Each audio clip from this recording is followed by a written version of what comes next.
बिस्मिल्लाहिर्रहमानिर्रहीम। अस्सलामु अलैकुम वरहमतुल्लाहि वबरकातुहू। मोहतरम नाज़रीन सामिईन, आज की हमारी कारगुजारी है हमज़ात के अमल के मुतालिक एक ख़तरनाक वाक़या। दोस्तों, हमज़ात का अमल कोई इतना आसान नहीं होता है। इसके अंदर आमिल को दलेर होना चाहिए, बहादुर बनना चाहिए और काफ़ी सारे दिखलावे आते हैं, डरावनी चीज़ें आती हैं, कोई ना कोई खौफनाक चीज़ सामने आ जाती है, तो इससे परेशान नहीं होना चाहिए। अपने अमल को करते रहना चाहिए।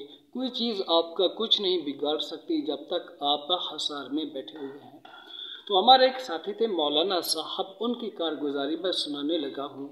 उन्होंने हमारे उस्ताद मोहतरम से हमज़ात का अमल मांगा और उस्ताद मोहतरम से ये कहा कि उस्ताद जी, मेरी जो मस्जिद है जहाँ मैं इमाम हूँ ना, वो मस्जिद आबादी से भी कुछ दूर है और इशा के बाद वहाँ कोई आ भी नहीं सकता, तो उस मस्जिद में बैठकर मैं हमज़ात का अमल कर सकता हूँ।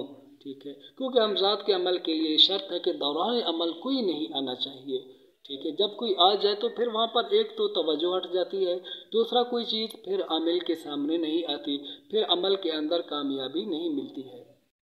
तो उनकी मस्जिद आबादी से कुछ फासले पर थी, तो वो मौलाना साहब तैयार हुए हमज़ात का अमल करने के लिए। तो 2 रात तक तो उस मौलाना साहब ने ठीक तरीके से हमज़ात का अमल किया। तीसरी रात में मौलाना साहब के पास खाना लेट पहुंचा, तो मौलाना साहब ने एक अलमारी में अपने खाने को रख दिया अपने सामने।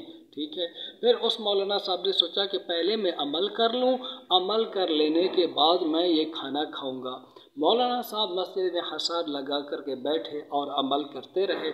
अमल से जब मौलाना साहब फारिग होते हैं और खाने के लिए जाते हैं कि अलमारी से मैं खाना उठाऊं और खाना खाऊं, वहाँ पर जब मौलाना साहब पहुँचते हैं तो क्या देखते हैं कि खाना वहाँ से गायब है, बिल्कुल नहीं रखा हुआ उधर खाना। मौलाना साहब ने इधर उधर देखा, फिर वो समझ गए कि कोई चीज़ इस कमरे के अंदर आई है और मेरा खाना ले गई है। हालांकि मस्जिद का दरवाज़ा सब कुछ बंद था।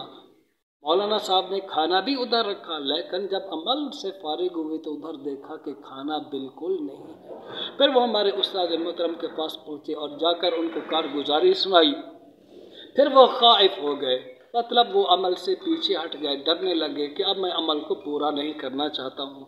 तो फिर उसके बाद हमारे उस्ताद मोहतरम ने उसे दिफा दिया, फिर रुजत उससे नहीं हुई। लेकिन वो मौलाना साहब जो थे ना, इससे कुछ डर गए, यानी अमल को मुकम्मल नहीं किया, सिर्फ 3 रात किया। और तीसरी रात उनके साथ ऐसा ख़तरनाक वाक़या पेश आया कि मस्जिद के दरवाजे सब कुछ बंद थे, खाना अलमारी में रखा हुआ था। अमल से जब फारिग हुए उधर गए तो खाना गायब था। तो दोस्तों, ऐसे हालात भी अमल के दौरान पेश आ जाते हैं, तो उनसे घबराना नहीं चाहिए, अमल को जारी रखना चाहिए। अल्लाह रब्बुल आलमीन हम सबको कामयाबी अता फरमाए। अस्सलामु अलैकुम वरहमतुल्लाह।